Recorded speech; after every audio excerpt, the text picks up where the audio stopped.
And certainly not last, but what it says next is approved hangers, right here. Shall be used for header joist to trimmer joist connection when the header joist exceeds 6 feet. So let's take a look at the picture and let's make sense of that. Okay, 6 feet, and where is the location of these joist hangers? Use hanger if header spans more than 6 feet. So you got to use a joist hanger in that location. For you guys that never seen a joist hanger, let me highlight that for you. So what you see here on this page are joist hangers, and this is a good illustration of this joist hanger. You can see that it's used to connect a joist to, well, sometimes to another joist or to a header. But nonetheless, this is a joist hanger, right? Well, these are all joist hangers, but here is just one by itself. Okay.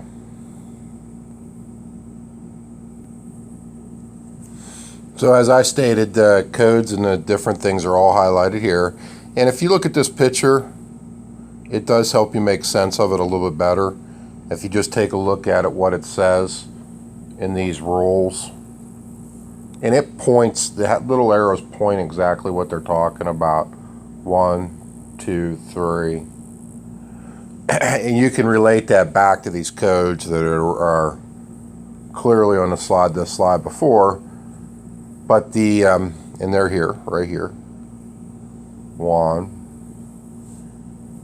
2, and 3. So I know the first time you take a look at these, it may be a little confusing to understand, but they're certainly important because you want to frame the opening of the right size. Truth be told, anytime I frame an opening, I double everything, even if it's a small opening. I've just gotten a habit over the years. But these are the codes, and they are as they relate to that picture.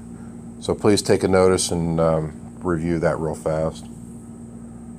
All right, the ends of each joist, beam, or girder shall not be not less than 1.5 inches of bearing over wood or metal, and not less than 3 inches over masonry. So let me see if I can't clarify this. If you have a floor joist, I'm going to draw one right here. And I'll put a little band board out here just to make it realistic. And then I got a foundation wall that's right underneath it, right here. And that floor joist, this one right here, as long as the end of it is bearing, and that's right here, say right here, of not less than 1.5 inches on wood or metal, or 3 inches on masonry, then you're good to go. Okay, so wherever the ends of each floor joist are, you just got to make sure that it's bearing at least 1.5 inches or 3 inches on masonry. So normally under most operating conditions, that is the case on floor systems. But if not, what you have to do is use an approved joist hanger again. So if you're not able to meet that requirement, right there it is, approved joist hanger would be your alternative. All right. A lot of times in a floor system, what we have to do is overlap in the center because the floor system is bigger than what the wood is. So let's just take a quick look at that picture again. What you'll see is there's an overlap right here. In fact, all of them are overlapping. Okay, and it overlaps on that beam in the center. So that's what we're talking about, the overlap. And what we're saying is that has to be a minimum of 3 inches. Right here. So when you have an overlap in the center, well, it doesn't always have to be center, but wherever that beam is, or anywhere that the floor joist is over a bearing support overlap each other, we got to have a minimum of 3 inches. Now, 3 inches is the minimum. I usually like to have it overlapping by 12 inches or more. But nonetheless, 3 inches is the minimum allowed. So be aware of that.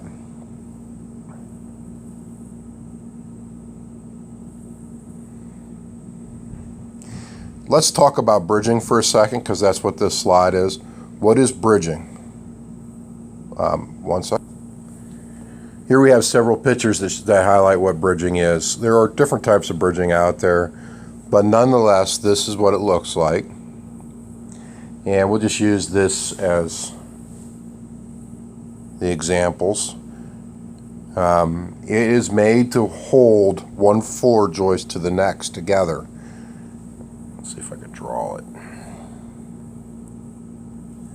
So if I have a floor joist and I have another floor joist here, and to secure these two together, I can bridge them together.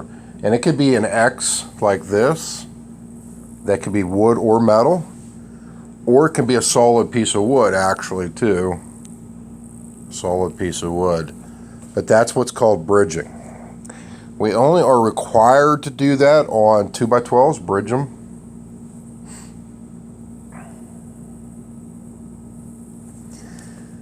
As you can see, it says 2x12s because what we're trying to do is keep them laterally supported to keep them from rolling against each other. But a lot of times we bridge things, even though they're 2x10s or something, we still bridge them is what I'm trying to say. But normally 2x12s is where the code requires. All right. At intervals not exceeding 8 feet. So if you take a look at this code right here, not exceeding 8 feet. So if we were to bridge something, and this picture helps us explain this a lot, you can see a bridging member is right here.